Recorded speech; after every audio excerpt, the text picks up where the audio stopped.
Good morning and जय हिंद। आप सबका स्वागत करती हूँ मैं शशि द्विवेदी आपके अपने ही चैनल पर। और आज हम लोग पढ़ रहे हैं कैग, भारत के नियंत्रक और महालेखा परीक्षक। इसकी जानकारी हम लोग लेते हैं। कैग का फुल फॉर्म है controller and auditor general of India. Controller and auditor general of India. इसको संविधान के अनुच्छेद 148 में इसकी कैग की बात की गई है। और इसका मुख्य कार्य है भारत सरकार और राज्य सरकारों के खातों की लेखा का परीक्षा करना। लेखा का परीक्षा करता है। इसको महालेखा परीक्षक भी कहा जाता है। महालेखा परीक्षक भी कहा जाता है। महालेखा परीक्षक कहा जाता है। भारतीय लेखा परीक्षण एवं लेखा विभाग का मुखिया होता है। देश की संपूर्ण वित्तीय व्यवस्था का ये नियंत्रक होता है। उस देश की संपूर्ण वित्तीय व्यवस्था का ये नियंत्रक कहा जाता है। और इसका नियंत्रण राज्य और केंद्र दोनों स्तरों पर होता है। राज्य स्तर पर भी ये नियंत्रण करता है और राज्य और केंद्र पर दोनों जगह इसका नियंत्रण होता है। आगे देख लेते हैं। इससे संबंधित कुछ महत्वपूर्ण अनुच्छेद की बातें कर लेते हैं। महत्वपूर्ण अनुच्छेद है अनुच्छेद 148, जिसमें कैग की नियुक्ति और शपथ राष्ट्रपति दिलाते हैं। और 148 में कैग की नियुक्ति और शपथ के बारे में बात की गई है। 49 में कैग के कर्तव्य और अधिकार के बारे में बात की गई है। अनुच्छेद 150 लेखांकन के रूपों को तय किया गया है। अनुच्छेद 151 में रिपोर्टों को संसद या राज्य विधानसभाओं में प्रस्तुत करना, मतलब ये अनुच्छेद 151 के अकॉर्डिंग ये संसद में या राज्य विधानसभाओं में अपनी जो रिपोर्ट बनाता है उसको प्रस्तुत कर सकता है।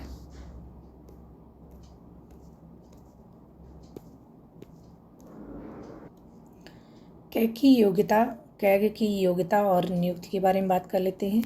इसकी जो योग्यता है नियुक्ति है, भारत के राष्ट्रपति द्वारा नियुक्त किया जाता है। ये भारत के राष्ट्रपति द्वारा नियुक्त किया जाता है। और इसका कार्यकाल जो है 6 वर्ष या 65 वर्ष, जो भी पहले होता है।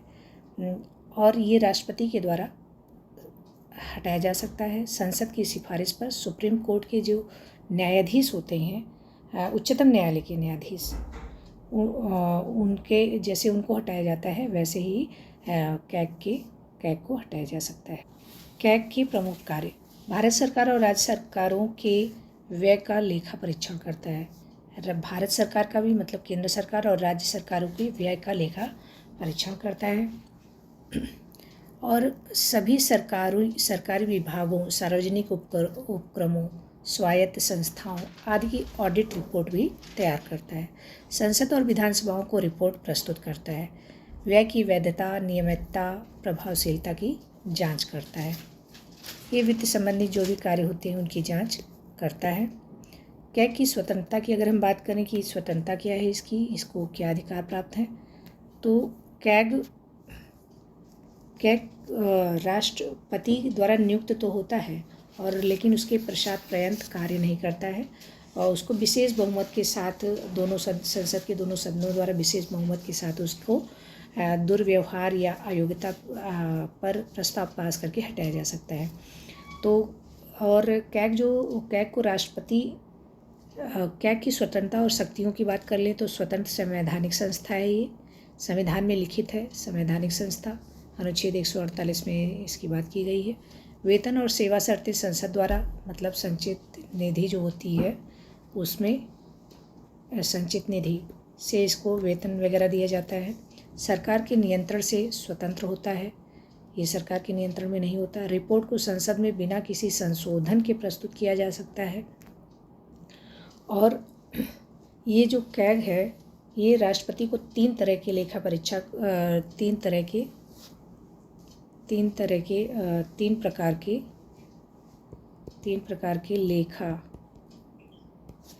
परीक्षा प्रतिवेदन प्रस्तुत करता है। लेखा परीक्षा प्रतिवेदन प्रस्तुत करता है। नंबर 1 तो विनियोग का लेखा, ये इम्पोर्टेंट है। विनियोग लेखाओं को प्रस्तुत करता है। दूसरा है वित्त लेखाओं को प्रस्तुत करता है। और तीसरा है सरकारी उपक्रमों पर लेखा परीक्षा। जो सरकारी उपक्रम है, सरकारी उपक्रमों पर लेखा परीक्षा प्रस्तुत करता है। तो इस तरह से 3 प्रकार के प्रतिवेदन प्रस्तुत किया जाता है राष्ट्रपति के समक्ष कैग के द्वारा। अब इसके बाद बात करते हैं कैग की रिपोर्ट। रिपोर्ट संसद को भी, संसद में भी प्रस्तुत करता है, राज्य विधानसभाओं को सौंपा जाता है और इसकी जांच पब्लिक अकाउंट कमेटी PAC द्वारा जांच होती है। रिपोर्ट में खर्च की वैधता और अनिश्चितताओं को उजागर किया जाता है। कैग की प्रसिद्ध रिपोर्ट की अगर हम बात करें तो 2G स्पेक्ट्रम रिपोर्ट, कोयला आवंटन रिपोर्ट, रेलवे, रक्षा, बैंकिंग सेक्टर की ऑडिट रिपोर्ट, ये सब। और 2G स्पेक्ट्रम और कोयला आवंटन रिपोर्ट कैग के आधार पर ही पता चला था कि इतने बड़े घोटाले हुए हैं। मतलब वो पूरा ऑडिट करता है, पूरा देखता है कि कितने बजट पास हुए हैं और कितने खर्च हुए हैं। तो इस तरह से कैग जो है, सार्वजनिक निगमों की लेखा परीक्षा में कैग की भूमिका सीमित होती है। अगर हम देखें तो कुछ निगमों की लेखा परीक्षा पूरी तरह एवं प्रत्यक्ष रूप से CAG द्वारा ही की जाती है, जैसे दामोदर घाटी निगम, तेल एवं प्राकृतिक गैस आयोग, Air India, Indian Airlines Corporation, इन सब में इनकी प्रत्यक्ष रूप से CAG द्वारा इनकी ऑडिट की जाती है। 1968 में CAG कार्यालय के एक अंग के रूप में लेखा परीक्षा ऑडिट बोर्ड या फिर कह सकते हैं लेखा परीक्षा बोर्ड की स्थापना की गई।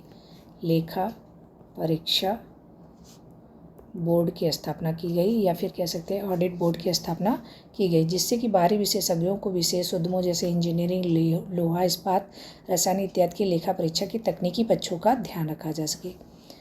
तो इस बोर्ड की स्थापना भारतीय प्रशासनिक सुधार आयोग की अनुशंसा पर की गई, जिससे पता चले कि कहाँ पर किस तरह के घोटाले हो सकते हैं। तो भारतीय जो प्रशासनिक आयोग बना था उसकी अनुशंसा, उनके प्रशासनिक आयोग उनकी सिफारिश पर की गई थी, आयोग की सिफारिश पर की गई थी। इसमें क्या होता है कि जो इसमें एक सदस्य होते हैं, इसमें एक अध्यक्ष होता है, इसमें एक अध्यक्ष होता है, एक अध्यक्ष होता है ऑडिट बोर्ड में, एक अध्यक्ष, एक सेकेंड,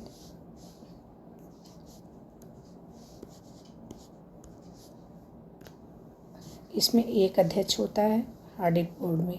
ऑडिट बोर्ड की बात हो रही है 1968 में, जो ऑडिट बोर्ड की स्थापना की गई थी और भारतीय प्रशासनिक अनुशंसा पर, भारतीय प्रशासनिक आयोग की अनुशंसा पर एक ऑडिट बोर्ड की स्थापना की गई थी। तो इसमें एक अध्यक्ष होता है और दो सदस्य होते हैं, जो कि ये जो होते हैं वो CAG के द्वारा नियुक्त किए जाते हैं। ये कुछ एडिशनल पॉइंट थे, नियुक्त किए जाते हैं।